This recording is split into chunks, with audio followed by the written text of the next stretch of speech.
Saan ka pupunta, bata? Ikaw ang isusunod kong ipapala kay Curibaw, ang kinatatakutang halimaw dito sa karnabal. Ang sabi mo, tigre, unggoy at iba pang mga hayop ang mga alaga nyo. Yun pala, aswang! Sinungaling ka! Pakawalan mo na kami rito! At naniwala ka naman na lahat kayo rito ay gagawin naming pagkain, mga uto-uto. Kaya wala na kayong kawala. Salbahe kayo! Bitawan mo ako! Aray! Kuya, tulong! Kahit na anong sigaw mo, hindi ka na maririnig ng kapatid mo. Dahil sa oras na ito ay patay na rin siya. Hindi totoo yan! Etong sayo! Aray!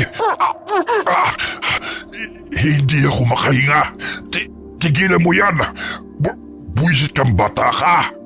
Mas lalo ko pa talagang hihigpitan ang pagkapulupot ng lubid na to kung hindi mo kami pakakawalan! Sige, pakakawalan ko na kayo. Basta bitiwan mo na yung lubid. Siguraduhin mo lang talaga na makakalabas kami sa karnabal na to. Dahil kung hindi, patay ka rin! Aray!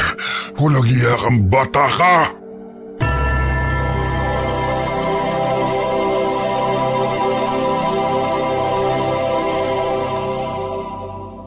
Papauwi galing sa paaralan ng magkapatid.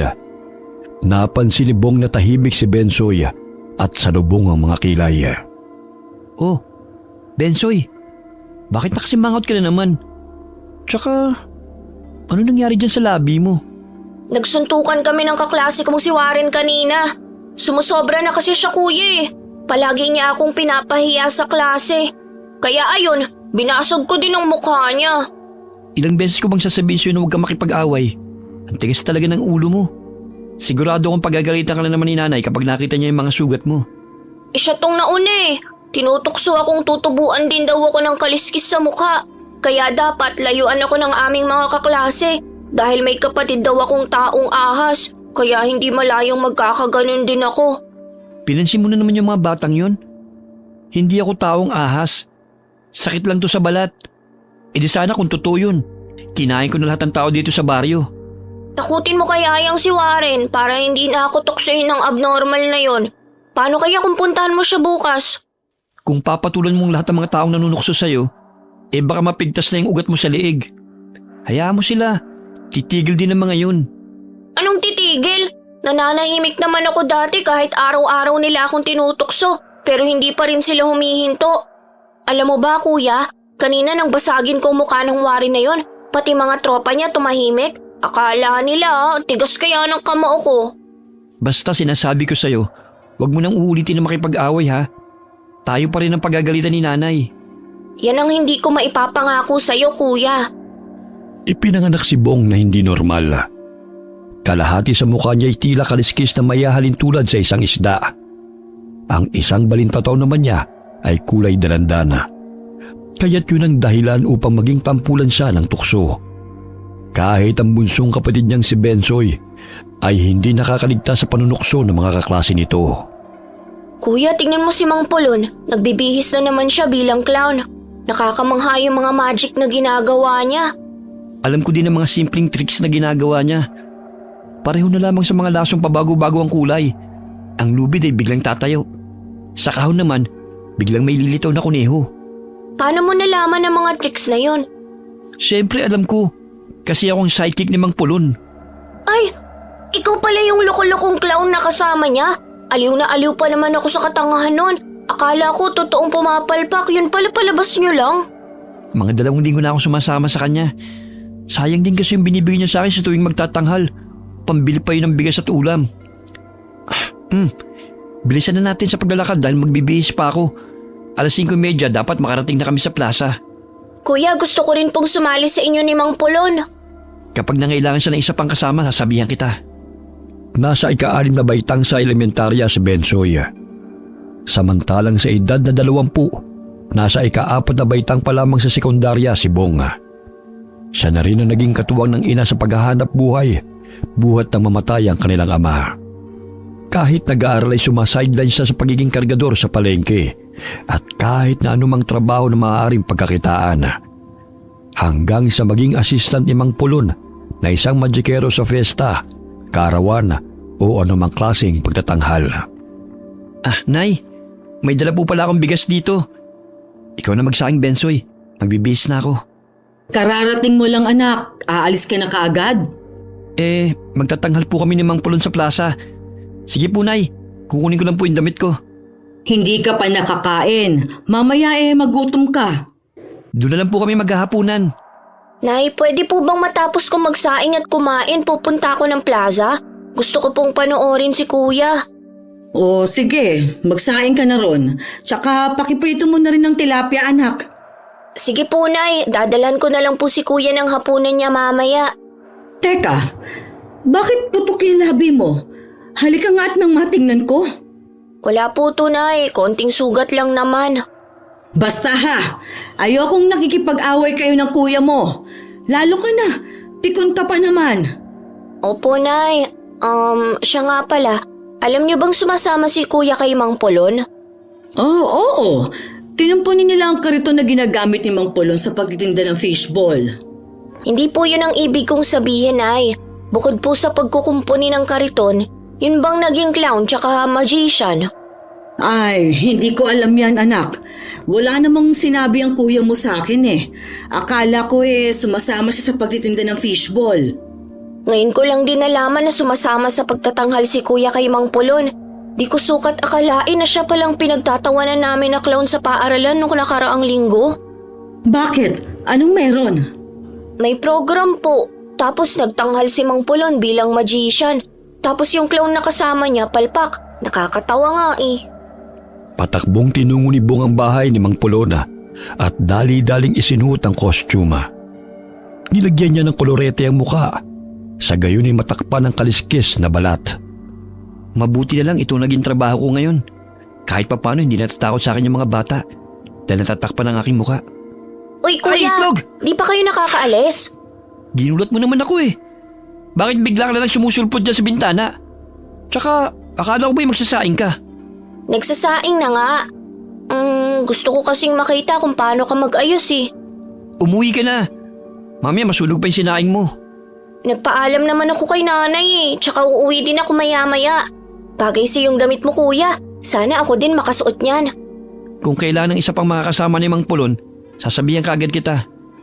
Napangiti ang matandang lalaki nang marinig ang sinabi ni Bensoy. Gustong gusto rin ng bata na maging payaso o clown upang makapagtanghal sa entablado. Bukas tuturuan kita ng mga tricks na alam ko para naman handa ka kapag sasali ka na sa amin. Talaga, kuya? Sige po, gusto ko yun. Pero bago yun, umuwi ka na muna. Bantayan mo yung sinaing.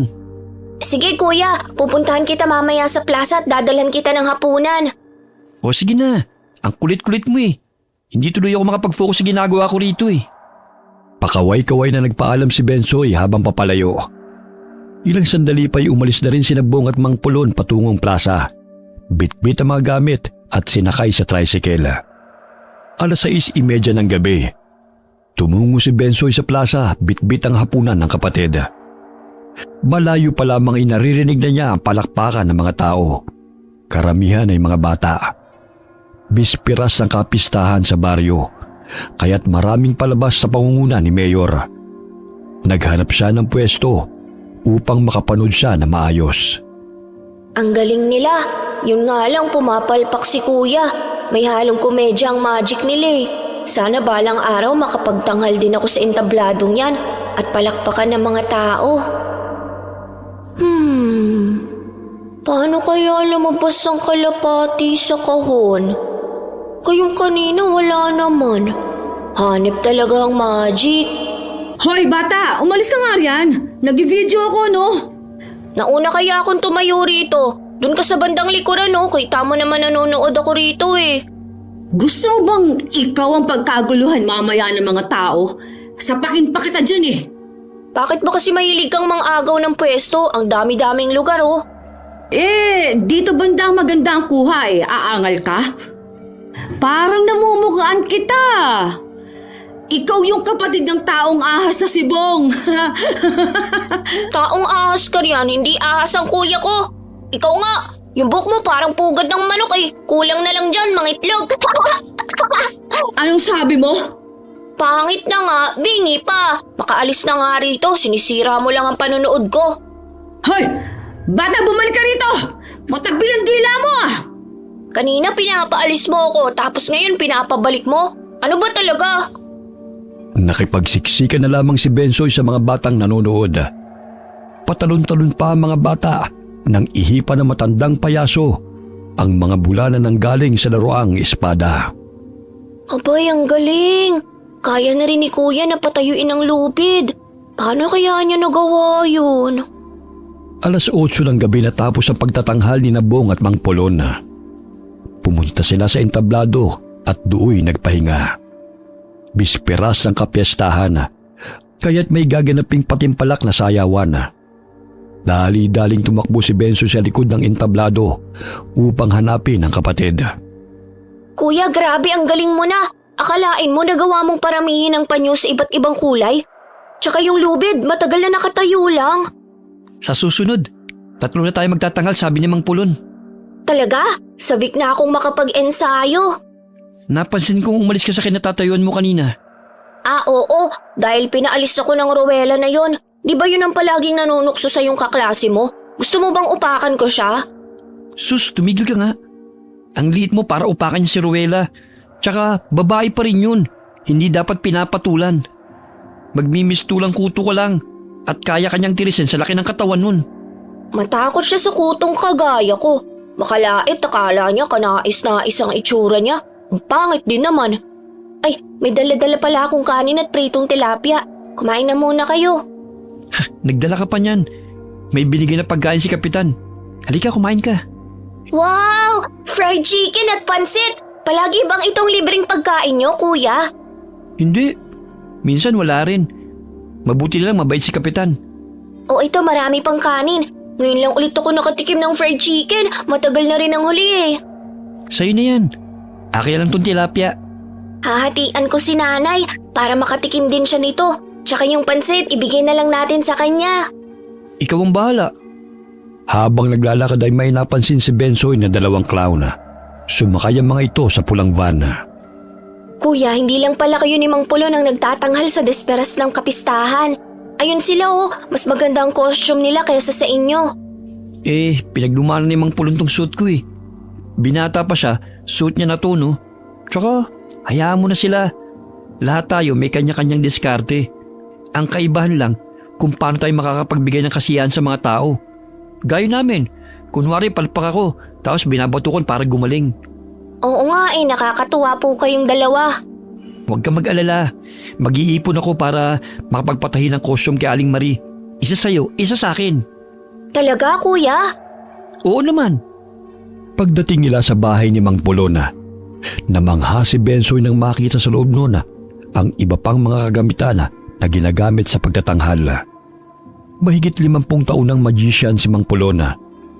Noon ay pamilya silang nagtatanghal sa karnabal. Subalit huminto siya nang mamatay ang kanyang asawa at 2 anak dahil sa aksidente. Nang banggay ng bus ang sinasakyan nilang jeep patungo sa lugar kung saan sila magtatanghal. Pansamantalang huminto si Mang Polon sa trabahong yun dahil sa labis na paghihinagpis.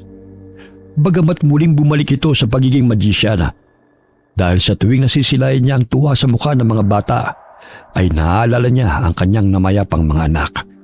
At masaya na rin siya sa ganoong gawain.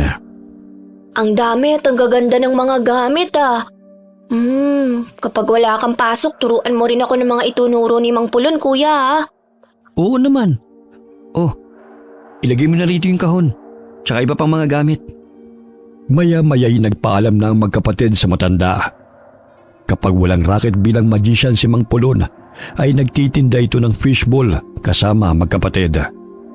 Yun nga lang ay madalas na pumupuslit si Bensoy dahil nakikipaglaro sa mga batang lansangan at naiiwan sa pwesto nila si Bong. Kuya, bukas siguradong maraming tao pa rin sa plaza. May Miss Nanay kasing magaganap eh. Oo nga.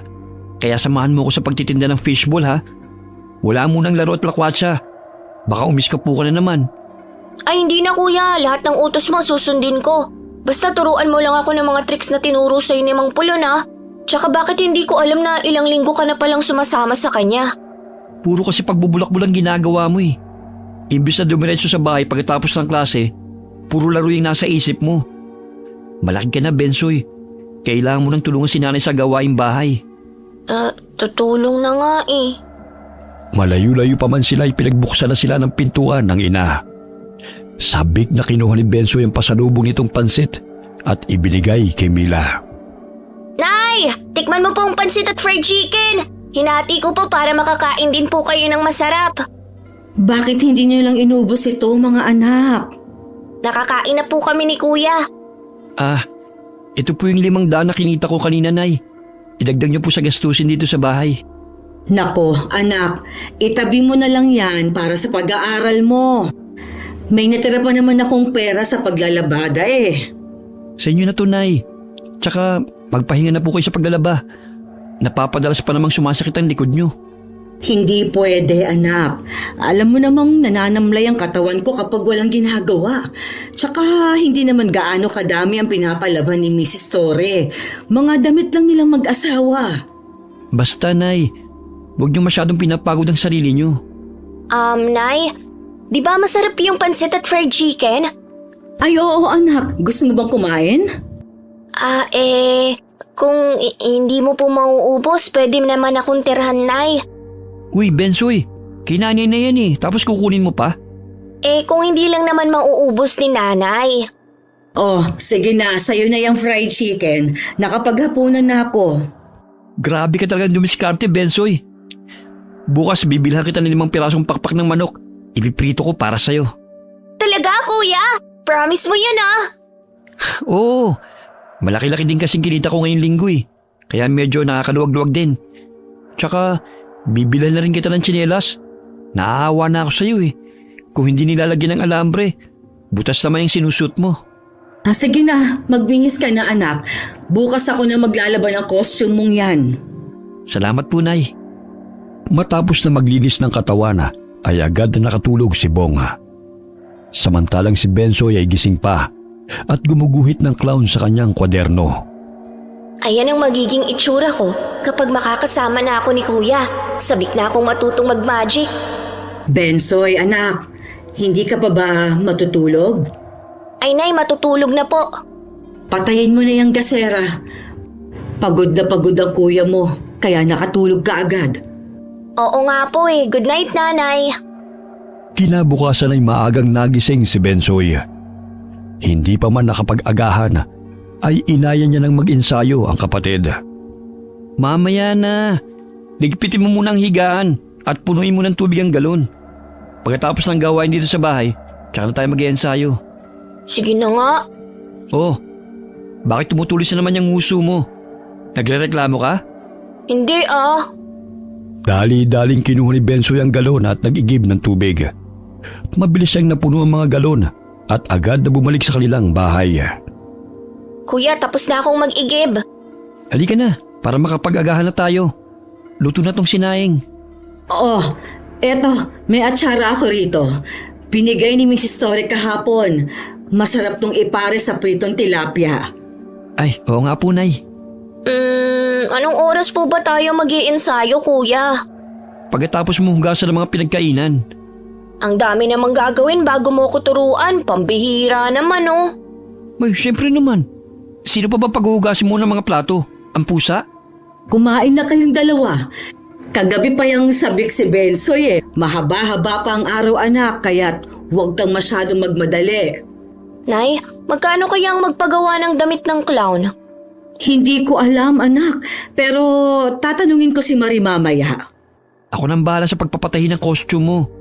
Ngunit bago yun, dapat matuto ka muna. Gusto ko po yung kulay asul at berde, kuya. Tsaka yung kulot na buhok. Binibili pa ba yun? Meron pang 2 na hindi nagagamit si Mang Pulon. Hihiramin na lang natin. Halos hindi makapaghintay si Bensoy na makapag-ensayo.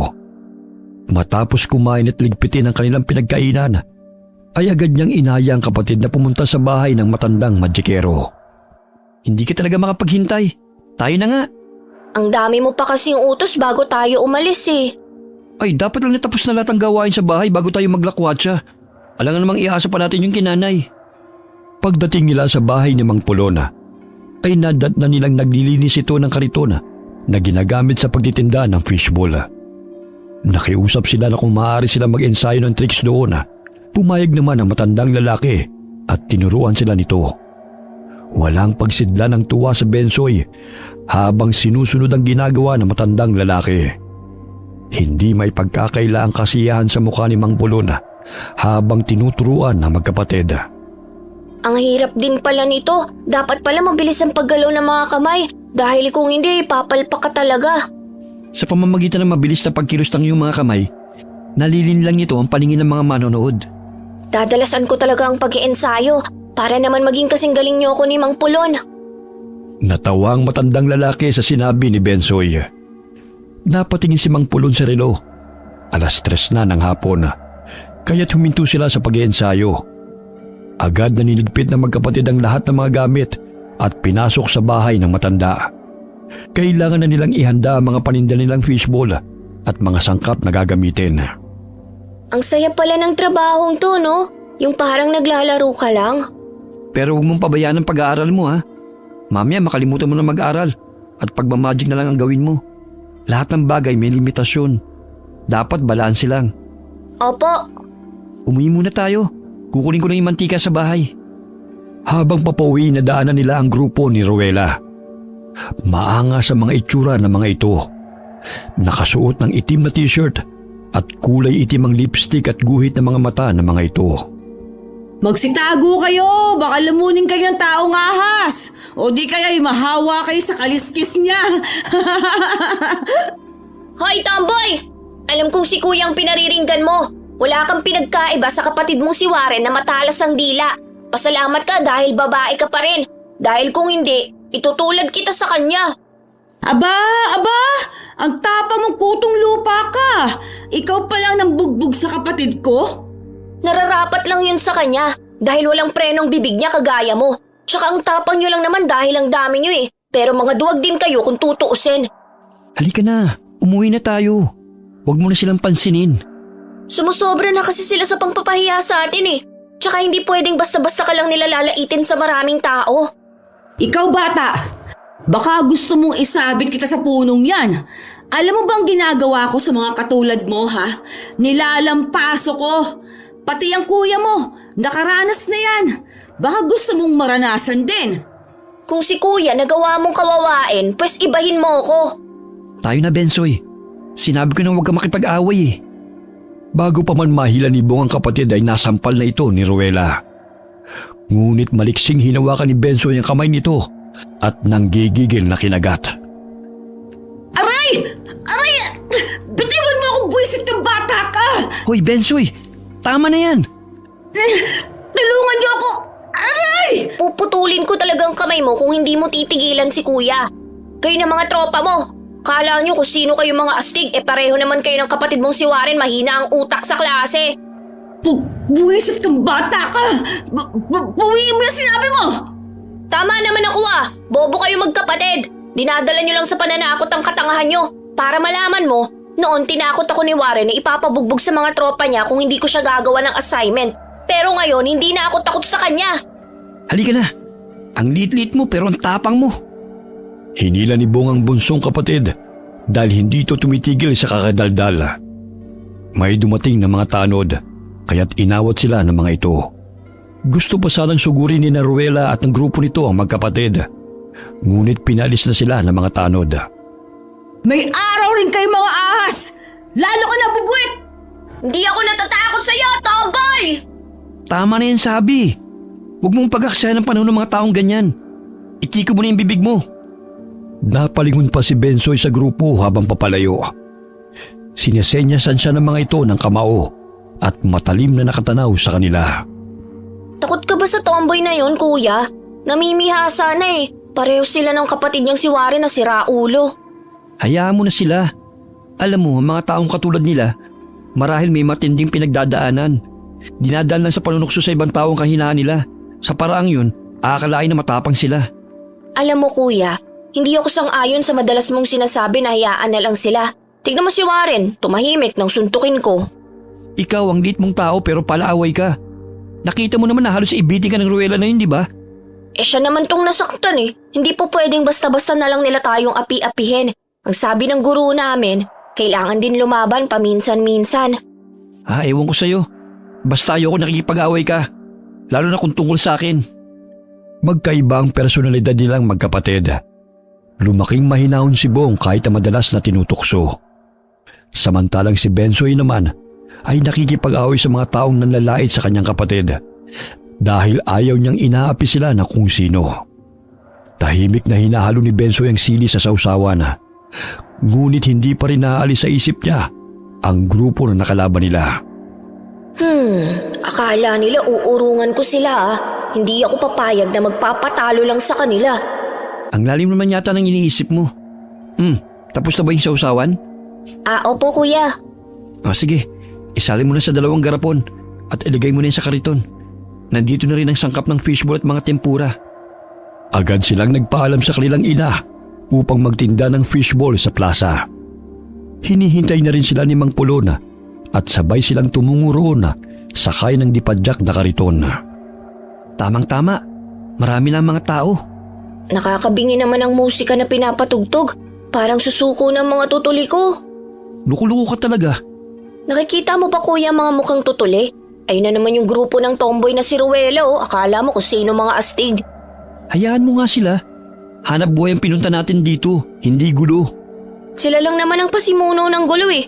Tsaka akala mo kung makaastang tunay na lalaki, di naman bagay sa kanila. O ayan, may bumibili. Ipagluto mo na lang ng tempura para naman maaliw ka. Kesa pa na yung bantay mo sa grupo ni Ruela na yan. Wala nga akong pakialam sa kanya kahit nakaklasiko pa sila. Kahit anong panunukso nila, hindi ko pinapansin. Marami-raming street food vendors ang nakahanay kung saan sila nakapwesto. Ngunit dahil sa dami ng mga tao sa plaza, 9:00 pa lamang ng gabi ay kaunti na lamang ang natitirang tinda nila.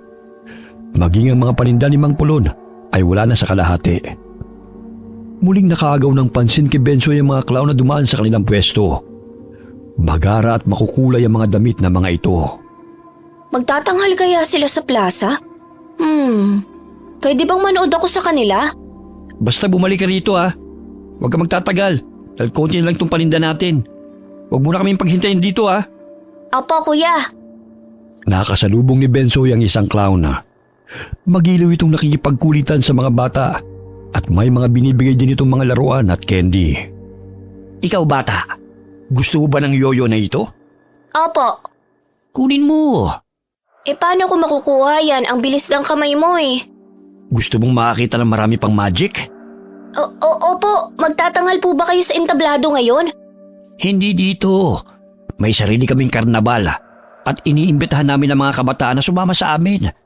Doon maraming laruan, libreng pagkain at tiyak na maaliw ang sino mang makakapanood sa amin. May mga kasama kaming serkero at iba pa. Hindi lang magic ang gagawin namin, kundi may mga hayop pa kaming kasama ron. Baka naman makawala ang mga hayop. Hindi na nanakit ang mga alaga naming tigre. Dahil yun inapaamo ng magician na kasama namin. Maging ang mga bata ay naging kaibigan nun. Talaga? Gusto kong sumama at manood ng pagtatanghal nyo. Halika na, sumama ka sa amin. Nakikita mo ba yung sasakyan na yon? May mga bata na ron, kaya sumakay ka na. Itinuro nito ang pulang van. Animoy naging sunod-sunuran si Bensoy sa sinabi ng lalaki at dali-dali siyang lumakad patungo sa sasakyan. Subalit malakas na boses ang kanyang narinig. Bensoy! Saan ka pupunta? Kuya? Oh, bakit parang nahimasmasan ka yata? Manunood ako ng pagtatanghal ng mga clown. Kaya lang hindi rito sa karnabal na pupuntahan nila. Isasama raw nila ako. Hindi ba sinabi ko na sa'yo, dito ka lang at huwag kang pupunta kung saan? Ayun na sila kuya halika sumama tayo sa kanila. Natitiyak kong mag-e-enjoy tayo ron. Gabi na kaya hindi pwede. Mamaya mag-alala pa si nanay Tsaka, hindi ka maaaring sumama kahit kanino lang. Lalo na't hindi mo pa kilala. Sabi ng clown, ihahatid din nila ako pa uwi kasama ng ibang mga bata. Kahit na, hindi pwede. Halika na nga, umuwi na tayo.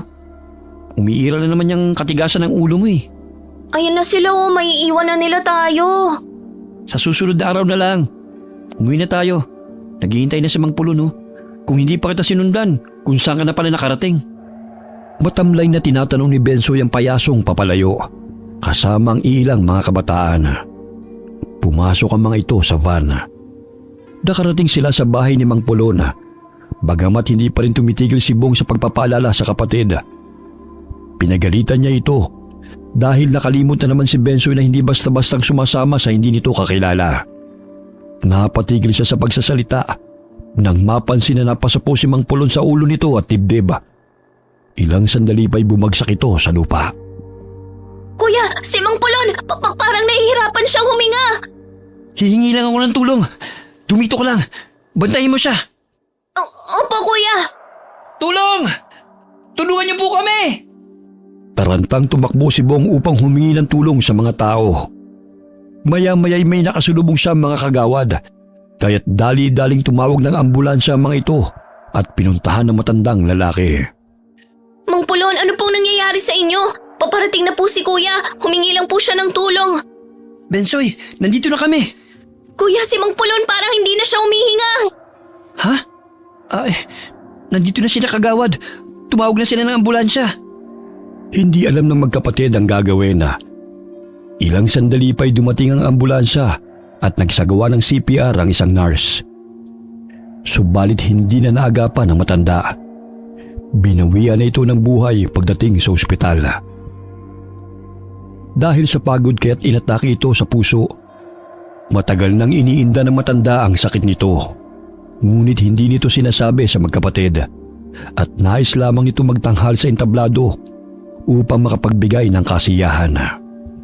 Madalas niyang sinasabi sa akin na masaya na raw siya dahil parang nakakasama niya raw ang kanyang mga anak sa tuwing kasama niya tayo. Ang bait pa naman ni Mang Pulon. Kaso nga lang matanda na rin siya, kuya. Kaya siguro hindi na niya nakayanan ng pagod. Pinapangako kong hindi ako titigil sa pagtatanghal sa entablado. Kagaya ng sinabi niya na hindi malayong maging magaling din akong magician. Sasamahan kita, kuya. Sayang nga lang hindi ako nabigyan ng pagkakataon na makasama si Mang Pulon sa pagtatanghal. Sa ngayon, asikasuhin na muna natin ang burol niya. Wala naman siyang pamilya eh. Bukod sa atin ang malapit niyang kaibigan. Hindi man nila kadugo ang matandang lalaki. Ngunit gano'n na lamang ang paghihinagpis ng magkapatid. Sapagkat itinuring sila nito bilang tunay na mga anak. Gaya ng isang ama, madalas silang pinagsasabihan na mag-aral ng mabuti. Sa gayon ay makaahon sila sa kahirapan. Si Mila nag-asikaso ng lahat upang maiburol si Mang Pulon sa bahay nito. Sila ang tumayong pamilya na matanda. Habang nagtitimpla ng kape si Bensoy para sa mga nakikiramay, napansin niyang papalapit si Rowena sa lamay. Pambihira! Ikaw pa talagang bubuet ang nagtitimpla ng kape? Mamaya lasunin mo pa ng kamandag din yung mga tao. Hoy, tomboy! Kung wala ka mabuting sasabihin, umalis ka rito, huwag kang manggulo. Pupunta ako kahit saang lugar kong gusto. Tsaka hindi mo naman tulamay ah. Gusto bang ikaw naman ang paglamayan bukas? Hoy, tomboy! Hindi ka pwede rito, tsaka wala nang biskwit at kape para sa'yo. Kaya umalis ka na. Parang pinaglihi ka sa sama ng loob eh. Anong sabi mong kutong lupa ka ha? Tanggalin mo kasi yung nakabara sa tenga mo para makarinig ka. Akala mo astig ka? Susuntukin na sana ni Rowena si Bensoy nang pigilan ni Bong ang kamay nito. Ilugar mo naman ang kaangasan mo. Hindi dito sa lamay ni Mang Pulon. Akala mo naman kung sinong concern. Ikaw nga tong dahilan kung bakit namatay ang matanda eh. Malas kang ahas ka. Hoy, tomboy! Kung ahas si kuya, edi sana matagal ka na niyang nilunok. Kaya lang kahit totoong ahas, aayaw sa'yo dahil mandidiri sa pagmumukha mo. Oh, anong kaguluhan to mga bata? Irespeto ninyo ang labi ni Mang Pulon. Yang si Ruela na yun, siyang nanggulo, palibhasa, walang modo. Hindi nag-iisip dahil kakarampot ang utak, kagaya ng kapatid niyang si Warren. Ikaw na kutong lupa ka ha? Hilahin ko pa yung dila mo eh. Ano ba ang pakay mo rito, Eneng? Nakikiramay o makikipag-away? Kung maaari umuwi na lang kayo ng mga kasamahan mo bago ko pa kayo ipadampot sa mga tanod. Umalis na kayo rito kung wala naman kayong abuloy. Nakikikain lang naman kayo eh. Psst, Bensoy, tama na. Totoo naman eh. Pangising tinatanaw ni Bensoy si Ruela. Wari tunay na lalaki ito kung umasta at nagmistulang hangir ang katawan nito dahil sa laki ng damit at pantalon. Itim ang kulay ng pulseras at hikaw. Maging sa dila nito ay meron din. Ang mga batang yon, wala na talagang pinipiling lugar na manggulo. Ewan ko ba sa mga magulang nila, hindi tinuturuan ng magandang asal ang kanilang mga anak. Kaya kayo, Bong at Bensoy, huwag kayong tutulad sa mga kabataang yon. Itong si Benso, Nay. Madalas kong pinagsasabihan. Basta, isa isip at isa puso ninyo ang lahat ng pangaral ko. Hindi yan para sa akin, kundi para lumaki kayo bilang mabuting tao. Paparating na sina Kapitan. Bigyan niyo sila ng kape at biskwit. Opo, Nay. Isang linggong binurol si Mang Pulon. Hanggang sa mailibing ito na tanging ang mga kapitbahay ang naging karamay. Makakasama na rin ni Mang Pulon ng pamilya niya. Oo nga po, kuya. Matagal na panahon din silang nagkawalay. Kahit papano, nagpapasalamat pa rin ako na nakasama natin siya. At naranasan muli natin ang mahalin ng isang ama. Halina kayo mga anak. Si Basti na ang bahalang maglagay ng lapida sa puntod ni Mang Pulon. Sige po, Nay. Ilang araw ang lumipas. Matamlay pa rin ang katawan ni Bong dahil sa pagpanaw ng matandang kaibigan. Ngunit nanumbalik ang kanyang sigla nang ibalita sa kanya ng ina ang tungkol sa kaarawan ng pamangkin ni Mrs. Torre. Nak, naghahanap ang amo ko ng magician sa gaganaping birthday ng pamangkin niya. Ano, pwede ka naman siguro. Kailan po yun, Nay? Sa susunod na linggo. Sayang din naman kasi kung sa iba pa mapupunta ang bayad. Tsaka kaya mo naman yatang magpasaya ng mga bata. Kuya, isama mo ko. Total, magaling ka na naman eh. Ako na lang ang gawin mong palpak na clown. Pwede naman. Pero kailangan natin mag-ensayo ng mabuti para naman hindi tayo mapahiya. Okay na kayo? Bukas sasabihin ko sa kanya na may nahanap na ako para naman hindi na siya maghanap ng iba. Sige po, Nay. Sayang din po ang kita. Ito ang unang beses na magiging clown ako. Excited na po ako. Ikaw talaga, Bensoy. Siya, ilagay mo na tong uniforme mo sa iyong silid. Makakaasa po kayo, Nay. Halos hindi makatulog si Bensoy ng gabing yun dahil sa pananabik. Napapanaginipan niya ang pagtatanghal nila ng kanyang kapatid. Hanggang sa lumitaw ang dalawang clown na mabalasik ang mukha na malakas na nagtatawanan habang duguan ang mga mukha. Bigla siyang napabalikwas ng bangon na tagaktak ang malamig na pawis. Panaginip lang pala. Akala ko totoo. Bakit may mga dugo at may nag-iiyakan ng mga bata? Ang likot-likot mo namang matulog, Bensoy eh. Umusog ka nga. Kuya, napanaginipan kong dalawang payaso. Duguan ang kanilang mukha at saka... Panaginip lang yan. Kaya matulog na lang ulit. Maaga pa ang pasok natin bukas. Pero kuya, parang sila yung mga clown na nakita ko sa plaza nung nakaraang fiesta. Mahimbing na nakatulog muli si Bong kahit na kinakausap pa siya ng kapatid. Bumalik sa pagkakahiga si Bensoy at mabuntong hiningang ipinikit ito ang mga mata hanggang sa unti-unti siyang nilamon ng antok. Kinabukasan, alas 7 na hindi pa nagigising si Bensoy. Bong, anak, gisingin mo na nga yung kapatid mo, tanghali na Paano po ba naman kasi? Kung ano pang kinukwento sa akin kagabi. Tapos ang likod-likod pa sa higaan. Gisingin mo na para makapag-almusal na kayo bago pumasok sa eskwela. Hoy Bensoy, gumising ka na. Tanghali na. Naghihilig ka pa riyan. Ay, mamaya nga po na lang ako papasok. Inaantok pa ako. Ay, hindi pwede yan. Gumising ka na't maligo. Kung hindi ka pababangon dyan, hihilahin kita patungong banyo. Inaantok pa yung tao eh. Paano hindi ka aantukin? Hating gabi na gising ka pa. Padabog na tinungo ni Bensoy ang banyo. Ilang buhos pa lamang ay tapos na itong maligo. Grabe! Wala pang 5 minuto tapos ka nang maligo? Kaya ang dami mong libag sa katawan eh. Malamig ang tubig eh. Huwag na kayong magtalong dalawa. Kumain na kayo ng almusal. Matapos mag-agahan ay agad nang umalis ang magkapatid. Magkalapit lamang ang kanilang paaralan, kaya't sabay silang pumapasok. Bahagyang napalingon si Bensoy sa pulang van na dumaan sa kanilang tabi. Naging pamilyar yun sa kanya. Parang yun ang van na sinakyan ng mga clown na nakita ko sa plaza. Pagtatanghal pa rin siguro sila rito sa baryo. Siguro sa karating purok. Baka may gaganapin na kapistahan. Napansin kong ang daming laruan sa sasakyan, kaya siguro nandito naman sila sa baryo. Kasi hinatid nila mga bata na nanood sa kanilang pagtatanghal. Hatid sunduro kasi nila mga bata eh, ayon sa sinabi ng clown. Ay, mabuti naman kung ganun. Habang naglalakad, saglit silang napahinto sa tindahan at bumili ng babauning tinapay. Narinig nila ang kwentuhan ng mga ale na may nawawalang mga bata sa baryo at walang nakakaalam kung sino ang salarin.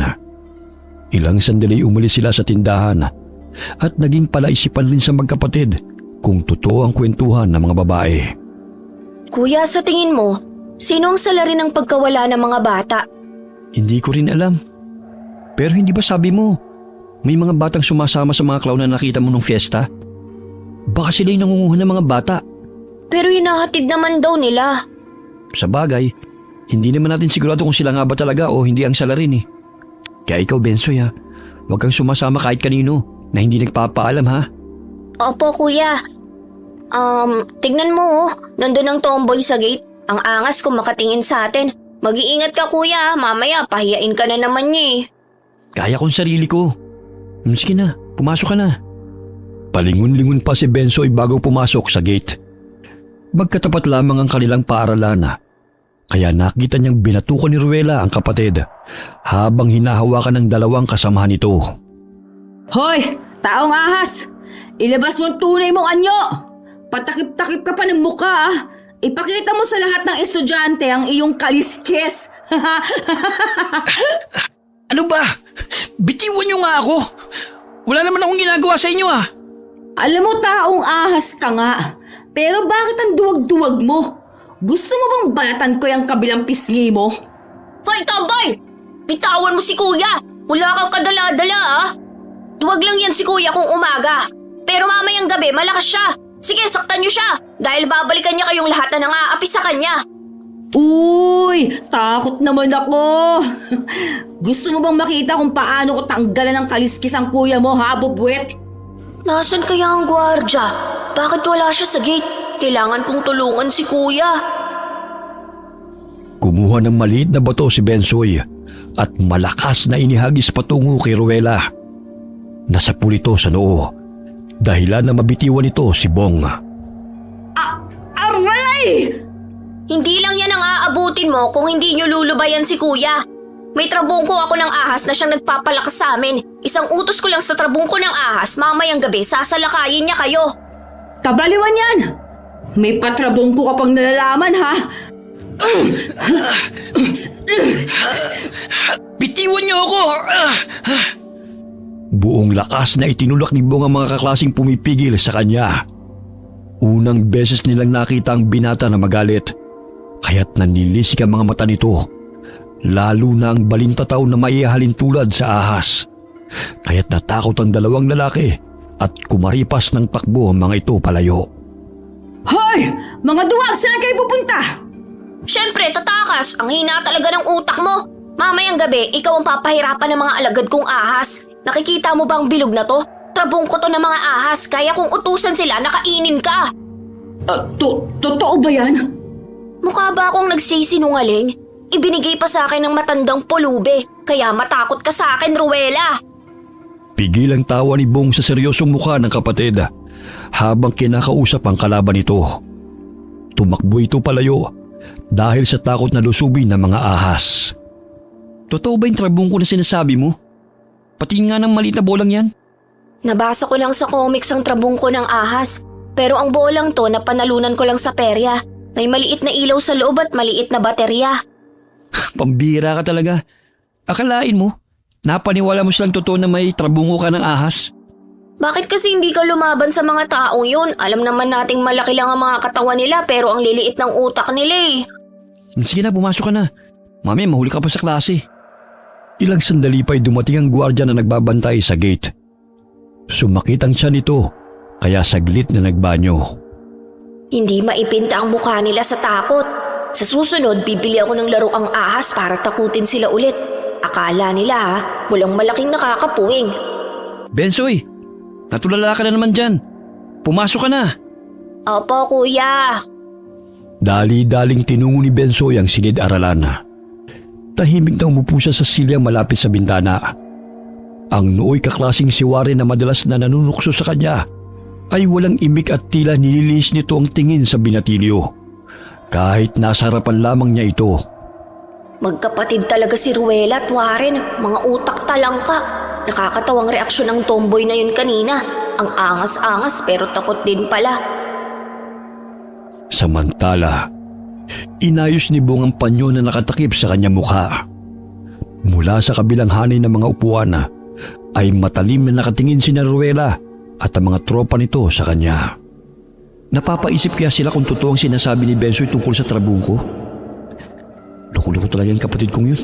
Ang daming alam.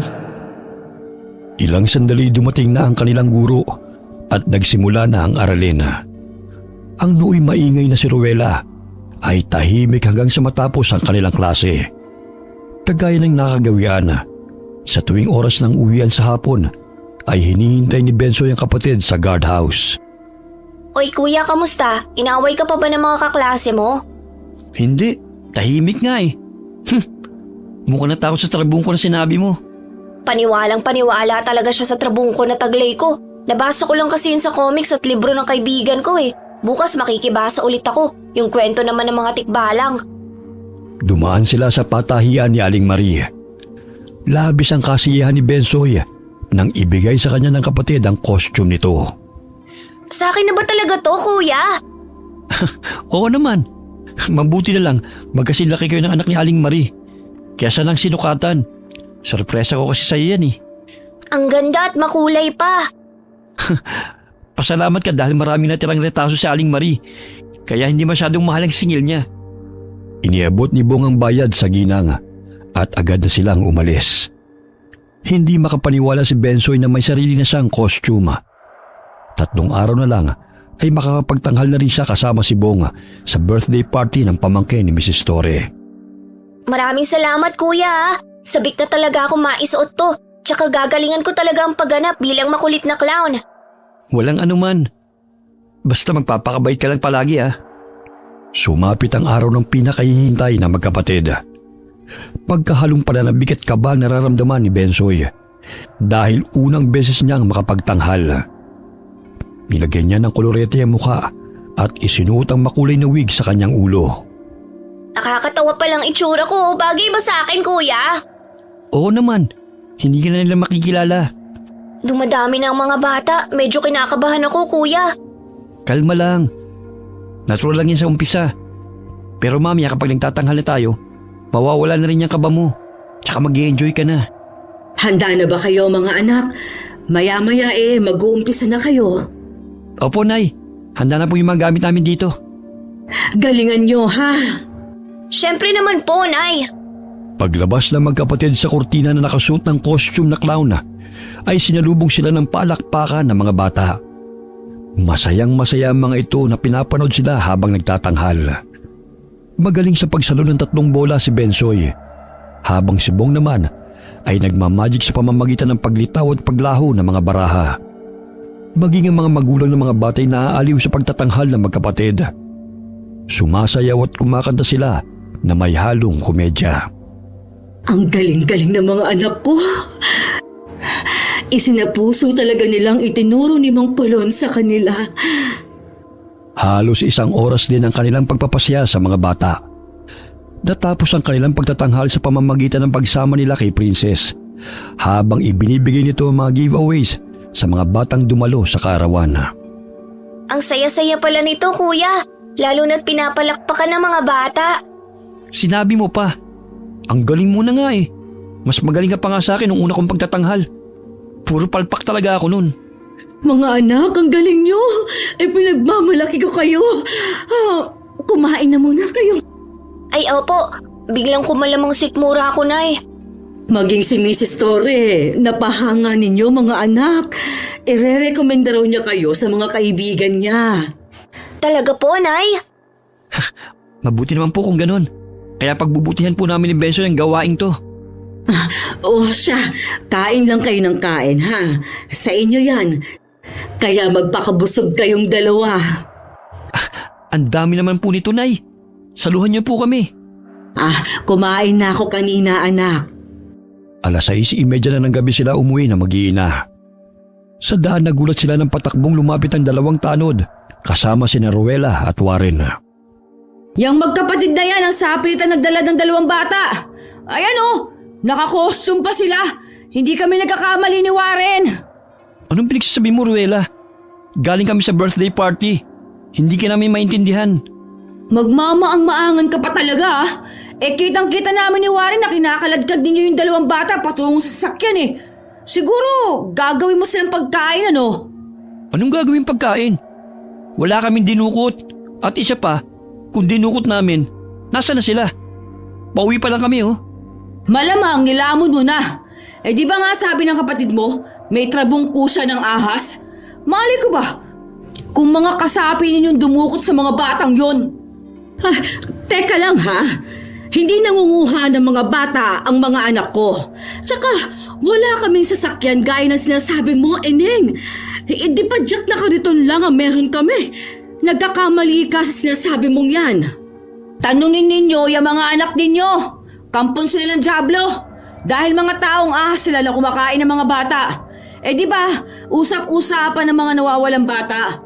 Sigurado ako na nilapa na yan ni Bong na taong ahas. Hindi taong ahas ang anak ko. Ipinanganak siyang may sakit sa balat. Pero hindi nangangain ng bata ang anak ko, Eneng. Umuwi na kayo. Kung ano-ano ang pinagsasabi mo Mga Omel, huwag kayong maniwala sa kanila. Kitang-kita namin ang kapatid ko na silang dumukot sa mga bata. Hindi ako nagsisinungaling. Humingi ng paumanhin ng 2 tanod sa mag-iina.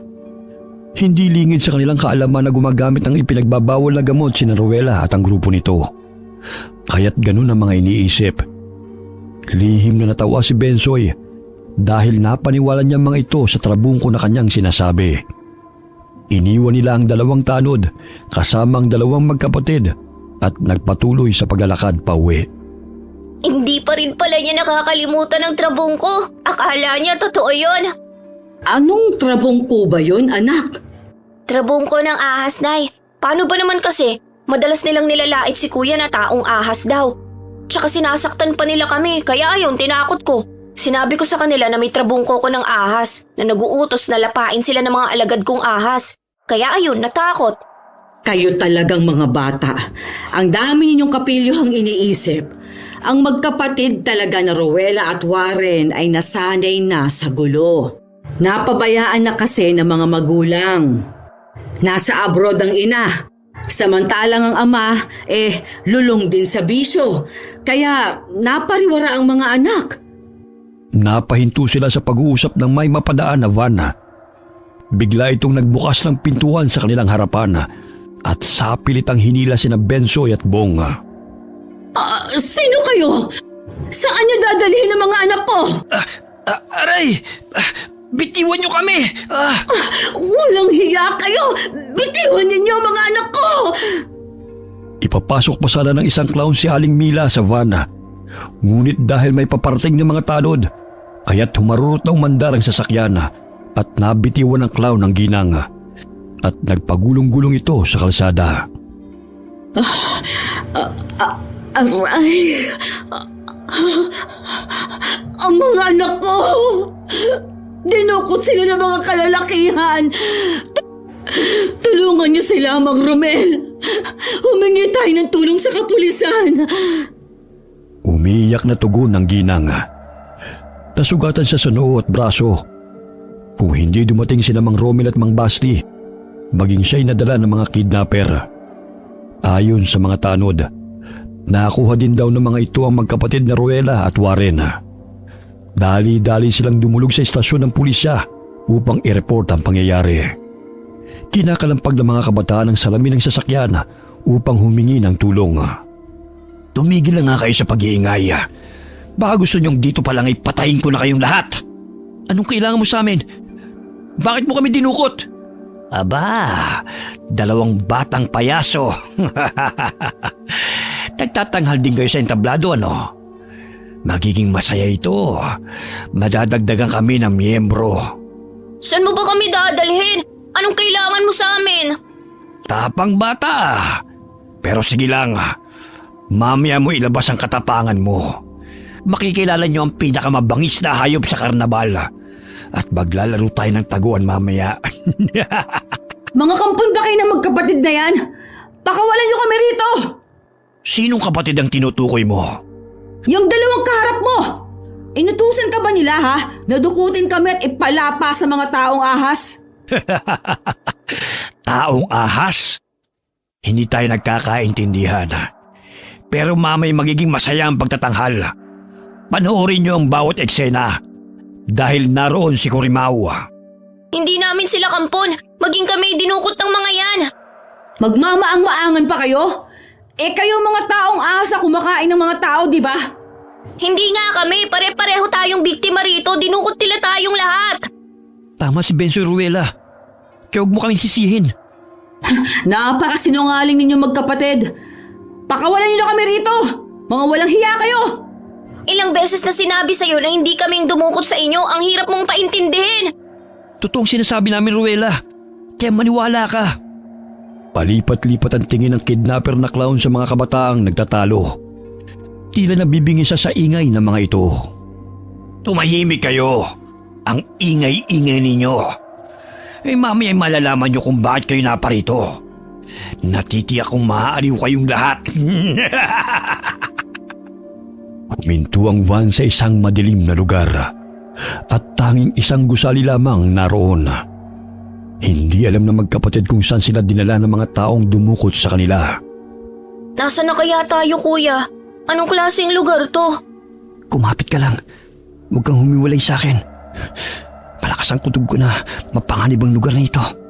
Huwag kayong magtangkang tumakas. Dahil wala na kayong mapupuntahan pa. Hoy! Taong ahas! Saan mo kami dadalhin, ha? Tumahimik ka na nga.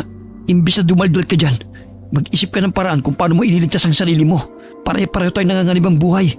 Kanina pa kayo Hala! Lumakad na kayo! Bilis!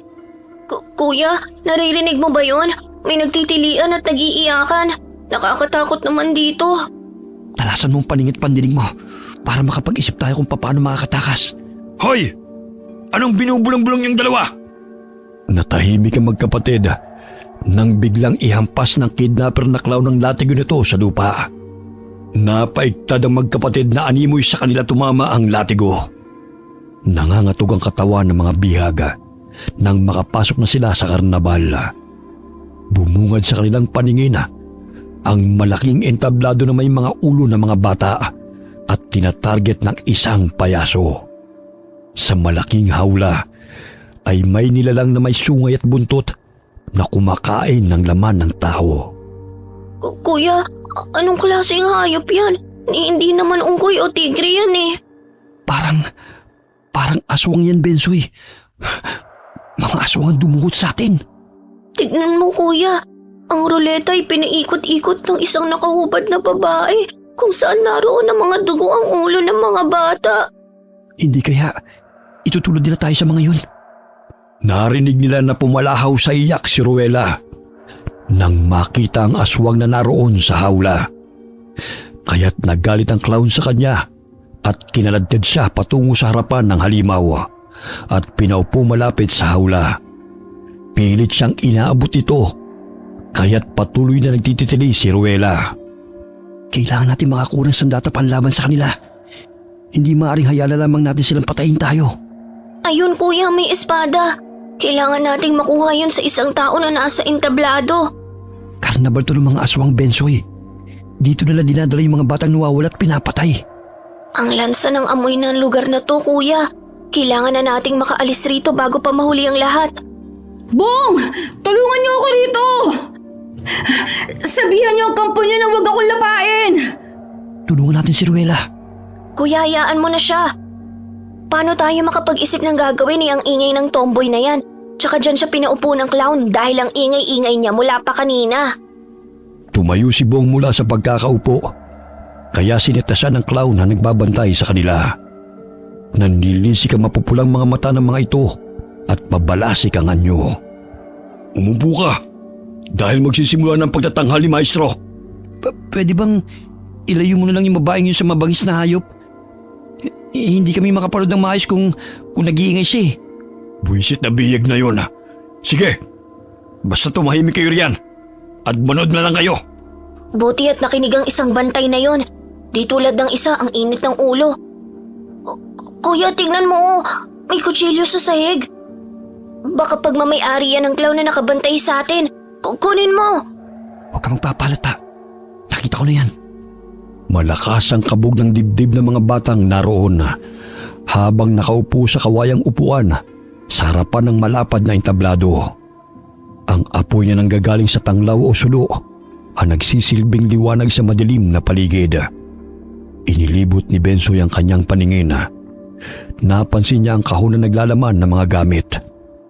Kuya, baka may smoke bomb doon. Pwede natin yung kunin panlaban sa kanila. Shh! Tumahimik ka. Andiyan na yung clown kasama si Ruela. Tumahimik ka na. Magsisimula na magtanghal si Maestro. Aswang ang nasa hawla. Sinong hindi matatakot dun? Mas masahol pa kesa sa hayop. Tumahimik ka. Pag nainis ako sa iyo, ipapasok na kita ron kahit wala pang utos si Maestro. Sinong maestro ba yan? Imbes na sagutin ang katanungan ni Bong, ay matalim na napasulyap lamang sa kanya ang clown na nagbabantay sa kanila. Hinahampas nito ang latigo sa hanay ng upuan kung saan umiiyak ang ilang mga kabataan. Naroon din si Warren na kapatid ni Ruela na pigil ang pag-iyak dahil sa takot na maipasok sa hawla. Mabuti naman at pinaunglakan niyo ang imbitasyon namin, mga bata. Natitiyak kong maaaliw kayo ngayong gabi sa gaganapin naming pagtatanghal. Sa palagay niya, sinong maaaliw sa ganitong palabas? Napakabaho pa rito. Tumahimik ka na muna, Bensoy. Mamaya pag-initan ka pa na nagbabantay sa atin. Mga kampo niyo ba sila? Ito ba ang sinasabi mo, Bubuet? Nauutusan mo ang trabungko mo na lusubin kami? Gumagana pa ba yung utak mo, Ruela? Kanina ko pa sinasabi na hindi namin sila kampon, hindi namin sila kakilala. At higit sa lahat, pare-pareho tayong bihag dito. Paulit-ulit ka na eh. Kuya, tingnan mo. Inilatag nilang bata sa mesa. Hahatiin ng maestro na yun, oh. Nanlaki ang mga mata ng magkapatid sa ginawa ng tinatawag na maestro. Nahati ang katawan ng bata at tumatalsik pa ang malapot na dugo. Umalingaw-ngawang iyakan sa lugar na yun at nagsisiksikan ang mga bata sa bawat sulok. Sinong gustong sumama sa akin dito sa entablado? Ayun, may nasisilayan akong batang payaso. Halika at samahan mo ako sa pagtatanghal.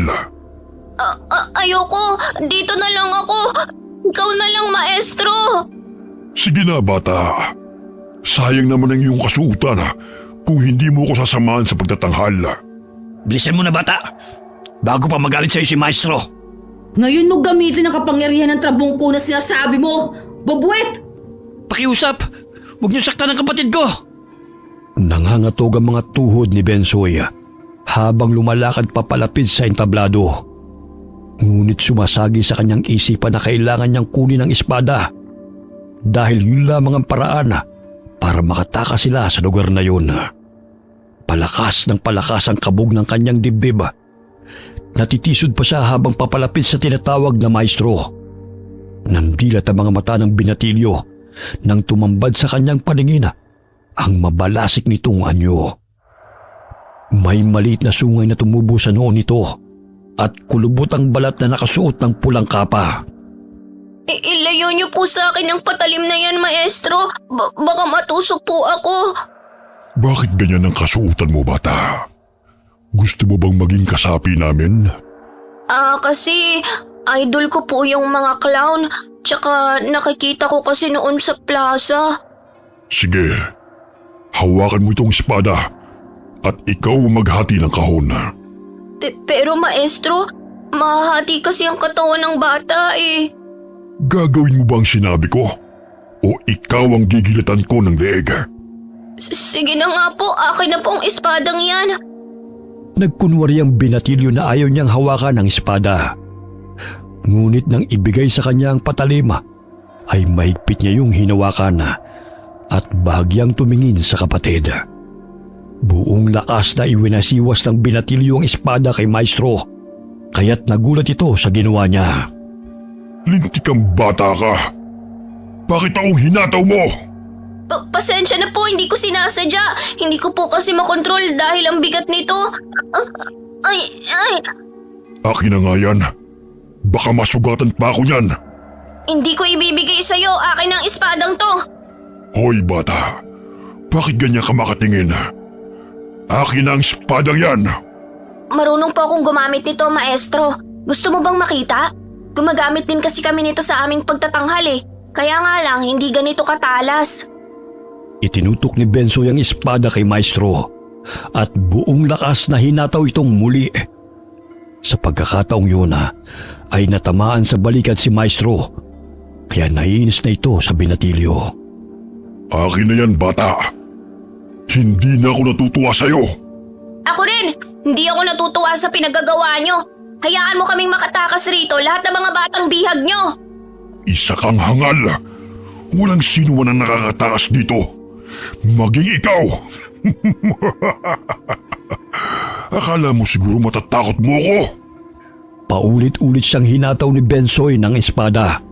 Nanimoy nagsasayaw lamang ito sa entablado. Naging hudyat na rin yun ni Bong upang saksakin ang clown na nakabantay sa kanila. Anong klase kang bata, ha? Hindi ka ba natatakot sa akin? Papatayin kita! Habulin mo ako, maligno! Pakawalan niyo ang mga kasama nating nasa hawla. Ipalapa sa kanila ang mga batang yan! Nagsipula sa mga bata nang marinig ang sinabi ng maestro. Patuloy na naghabulan sila ni Bensoy, kaya't nagpagulong-gulong ang binatilyo sa entablado. Muli niyang hinataw ng espada ang paa ng kalaban, kaya't nasugatan ito at umatungal.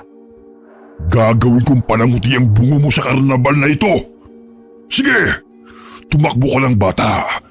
Dahil mapapagod ka lang, ngunit hindi ka makakaalis dito. Nandilat ang mga mata ni Bensoy nang mapunit ang suot na damit ni Maestro.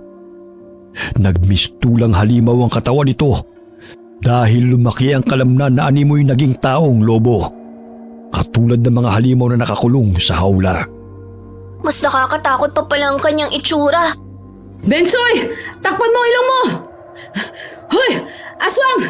Heto sa'yo! Mga buwisit kayo! Parang hindi ako makahinga. Smoke bomb yun ah. Akalain mo marunong si Ruela doon? Lintik! Halos na lang hapo yata ang lahat ng usok. Mahuli ko lang kung sino may gawa nun.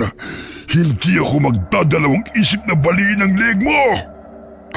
Sige, Aswang! Langhapin mo lahat yan! Nagkaroon ng pagkakataon si Bensoy na sugurin ng aswang na si Maestro. Mabigat ang espada, ngunit pilit niyang hinataw ang kalaban at tinamaan ito sa tagiliran. Anong klase mga bata ang dinala niyo sa karnabal? Sino pa ang sisira sa mga plano natin? Ikaw, anong tinutunga mo riyan? Patayin mo ang batang yan! Bensoy! Akin ang espada! Ako nang puputo sa ulo niya! Magkakasama kayo! Mabilis na kinuha ni Bong ang espada sa kapatid at sinugod ang aswang. Bagamat nakailag ito at tinadyakan silang dalawa, tumilapon sila sa gilid ng entablado at napasubsob sa mga bangkay ng mga batang wala ng ulo. Patay! Ang dami nila, kuya! Nakakadiri ang mga dugo! Tapos wala na silang mga ulo! Nandun ang ulo nila nakasabit sa ruleta. Hindi ako makapaniwala na ginagamit nilang kahinaan ng mga bata para linlangin. Ginamit nilang patibungan laruan at mga candy para sumama sa kanila. Nandito rin kayo? Pambihira! Akala ko mga aswang kayo eh. Paano tayo makakatakas rito? Hinahabol kami ng babaeng aswang na nakalabas sa hawla. Di ba matapang ka? Harapin mo kaya sila. Tumahimik na kayo. Mamaya marinig pa nila tayo. Pinapatay nila ang mga bata. Kaya maging tayo, walang kawala sa bababangis ng mga aswang na yon. Nandiyan na sila. Patay tayo nito. Wala kayong ititirang buhay. Lahat ng mga batang bihag ngayong gabi ay dapat na mamatay. Lalo na mga batang buwisit na yon.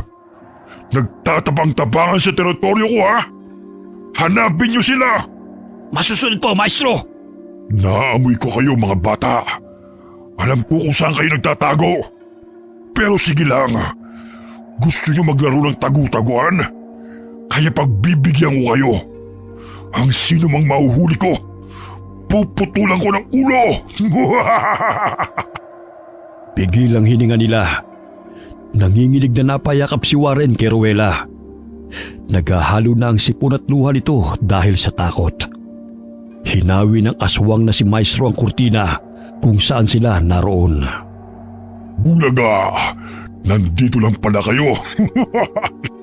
Sinong gusto niyong unahin kong patayin? Itong sayo! Singhutin mo! Tama na. Ilayo niyo sa akin ang smoke bomb na yan. Ang pait sa mata.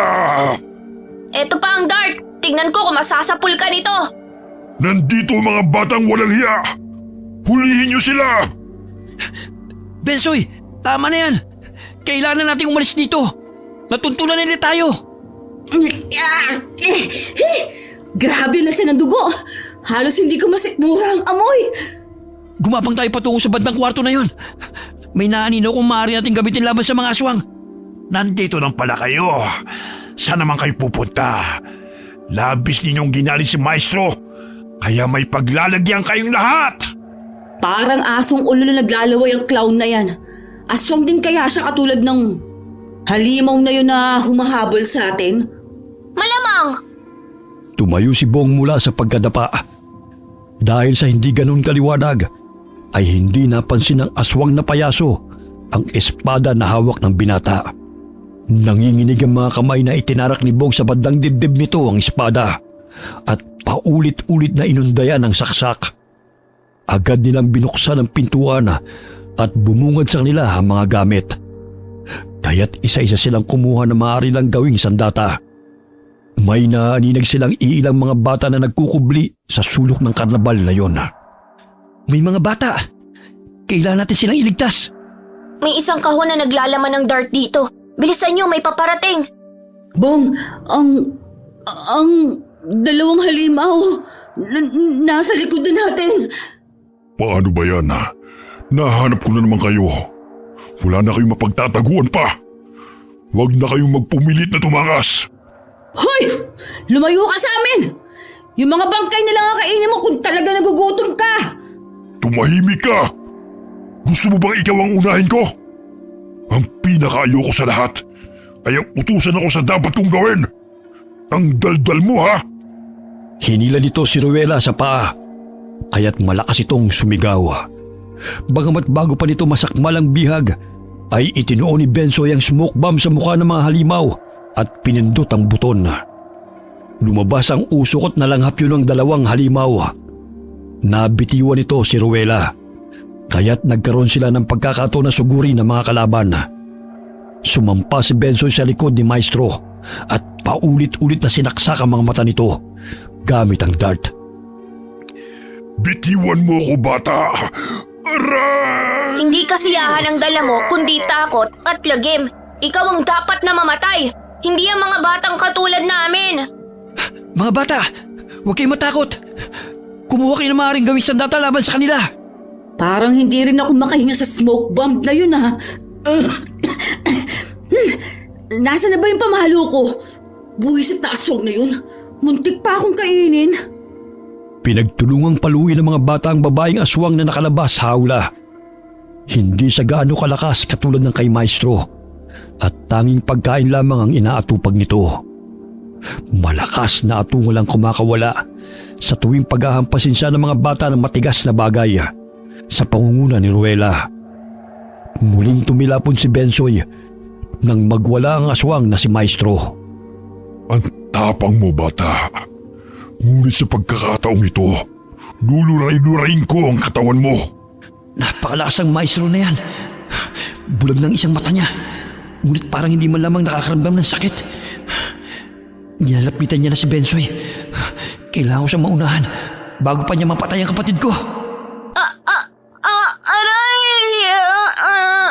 Ang sakit ng likod ko! Hoy, bata! Tumayo ka dyan! Hindi ang isang agaya mong makakatalo sa akin. Dahil akong papatay sa inyong lahat! Hoy! Maestro! Tumingin ka rito! Nandilat ang mga mata ng aswang nang makita ang malapad na balabal na babagsak sa kanyang ulo. Gamit ang lubid ay tinali yun ni Bong upang hindi ito makahinga at makakita. Hindi man kami kasing lakas mo, ngunit kaya ka namin labanan. Tanggalin mo ito! Hindi ako makahinga! Matibay itong balabal mo, kaya sigurado ako hindi ito napupunit. Walang hiya kayo! Tanggalin niyo ito! Kuya, ang galing ng naisip mo ah. Itali natin ang paa at kamay niya para hindi na siya makabangon pa. Sige, maghanap ka ng lubid. Hahanapin ko yung espada na nabitiwan ko kanina. Oh, bakit hindi niyo pa yung pinatay? Mamaya makatakas pa yan eh. Tayo pang lapain. Ako na nga ang papatay sa damuhong yan kung takot kayo. Paulit-ulit na hinambalos ni Rowela ang ulo ni Maestro gamit ang batuta. Nanggigigil ito habang ginagawa niya ang bagay na yon. Itong dapat sa inyo! Mamatay kayo mga aswang! Ang tapang mo naman, Rowela. Napatay mo na si Maestro oh. Hala, hindi na siya gumagalaw. Buti nga sa kanya. Asus, kanina lang takot na takot ka. Matapang ka lang kasi nakatakip na yung ulo niya. Malamang hindi na yun makalaban dahil nahihirapan ng huminga. Nasaan yung halimuno na kalaban nyo? Ayun, ibinalik namin sa kulungan. Hindi siya ganun kalakas kagaya ng ibang aswang na nakalaban natin. Parang sunod-sunuran lang siya sa lahat ng sasabihin sa kanya eh. Mamamatay na rin yun dahil sa pinsala nito sa kanyang ulo. Tayo na! Umalis na tayo rito! Baka may mga kasamahan pa sila! Naalimpungatan ng isang payaso na napasapo sa ulo nito. Nawalan ito ng malay dahil sa lakas ng pagkakauntog nito sa padera nang hilahin ng mga bata ang kanyang mga paa. Tumatakas sa mga bata.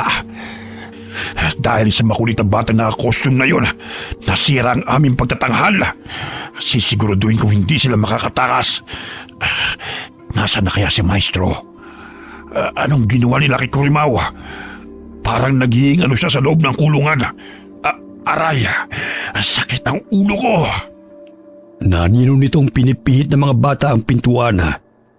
Kahit na nung gawing pagpukpok ni Bong sa seradura ng pinto, ay hindi niya ito magawang buksan. Kailangan natin hanapin yung susi. Paano na yan, kuya? Hindi natin alam kung nasan yun. Teka, sandali.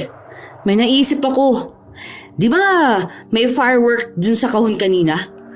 Kailangan natin makakuha ng pulbura para mabuksan natin ang pintuan. Oo, pero paano?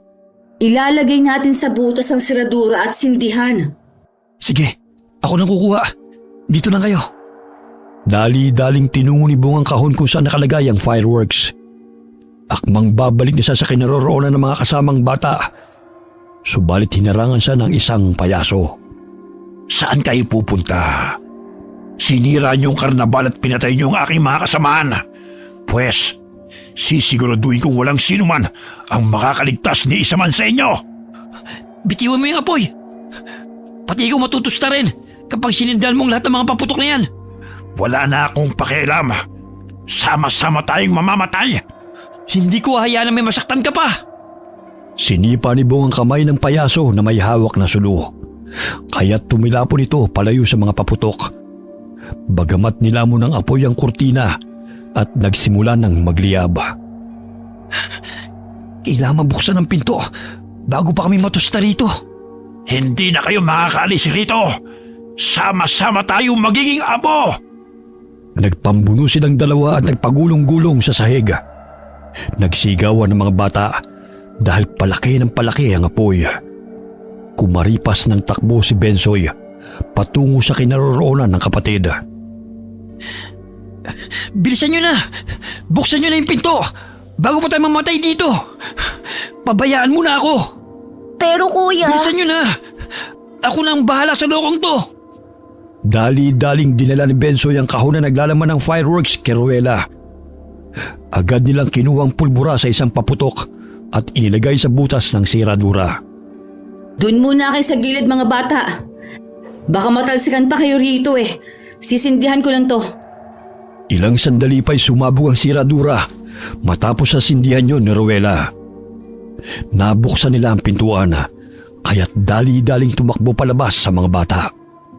Mauna na kayo. Babalikan ko lang si kuya. Sige, ako nang bahala sa mga bata. Mag-iingat ka ha. Nagkubli sa mga halaman si Ruela kasama ang mga batang nakatakas. Umiiyak ang mga ito kasabay ng pag-aalala nila sa magkapatid.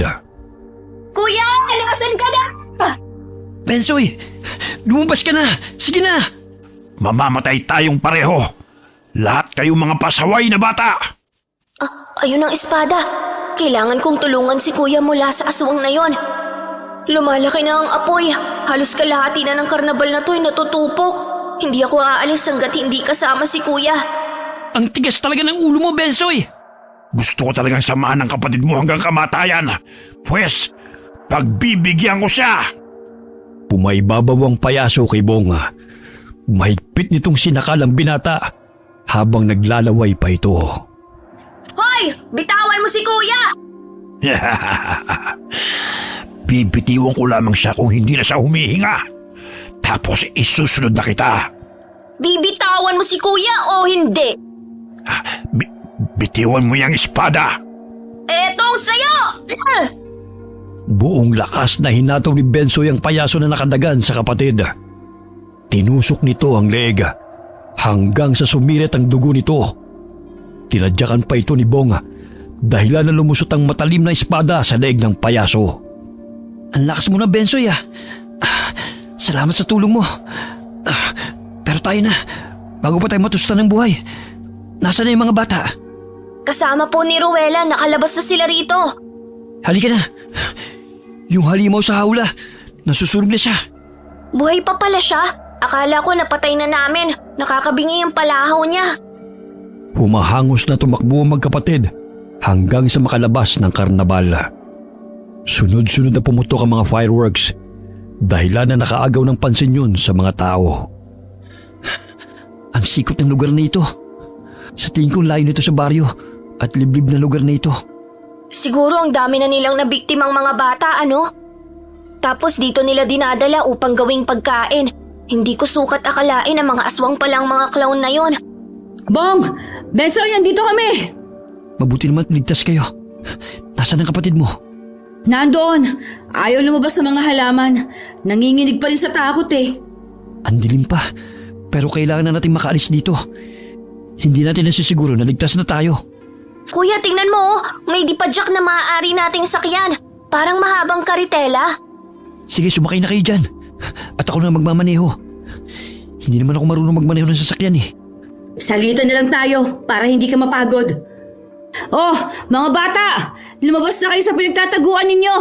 Sumakay na kayo doon dahil aalis na tayo sa lugar na to. Parang yung sasakyan na minamaneho ni Santa Claus O dali na. Dahil lalarga na tayo. Nag-umpisang pumadyak si Bonga. Hindi nito alintana ang pagod sa kagustuhan na makaalis sa malaimpyernong lugar na yon. Hindi man lahat ng mga bata ay nakaligtas. Ngunit laking pasasalamat pa rin nila na nakaligtas sila mula sa mga kamay na mapagkunwaring grupo ng mga aswang. Ako naman ang magmamaneho, kuya. Alam kong pagod ka na eh. Sige. Nagsisimula ng sumikat ang araw. Siguro yung layo pa rin natin sa kalsada. Napakasikot pa ng daan. Sandali. May narinig ako mga yabag. Baka mga aswang ang mga yon. Kuya, may mga taong paparating. Sandali. Dito muna kayo. Lumakad palapit si Bong patungo sa mga tao. Tila nabunutan siya ng tinik sa dibdib nang maninag ang 3 pulis na gumagala sa gubat. Mga pulis! Siguro hinahanap nila tayo. Talaga, kuya? Ay, salamat naman. Tawagin natin sila. Baka malagpasan pa nila tayo. Sir, nandito po kami! Narinig ng mga pulis ang ingay ng mga bata. Kaya't dali-dali nilang tinungo ang kinaroroonan ng mga ito. Bagamat hinawakan nila ang kamay ni Bong at pinusasan sa pag-aakalang ito ang dumukot sa mga bata. Sir, nagkakamali po kayo. Hindi po ako masamang tao. Sir, kasama po namin si Kuya. Hindi po siyang kidnapper. Tama po, hindi po siya ang salarin. Humingi ng paumanhin ng isang pulis dahil sa pag-aakalang si Bong ang payaso na kumikidnap ng mga bata. Isinakay sila sa patrol car patungo sa presinto. Ginamot ang kanilang mga sugat bago sila hinatid sa kanilang mga bahay. Mga anak, ay salamat naman at ligtas kayo. Halos mamatay na ako sa pag-aalala kung ano ang ginawa ng mga taong yun sa inyo. Nay, hindi po sila tao. Mga aswang sila. Gusto nila kaming gawing pagkain. Ano? Mga aswang? Totoo po, Nay. Hindi nga rin po ako makapaniwala eh. Ang daming bata na pinatay nila. Bensoy, Bong, Alimila, uwi na po kami. Salamat pala sa tulong ninyong dalawa. Kung hindi dahil sa inyo siguro patay na kami ni Warren eh. Tsaka sorry kung naging masama ako sa inyo dati. Hindi na mauulit yun. Walang anuman.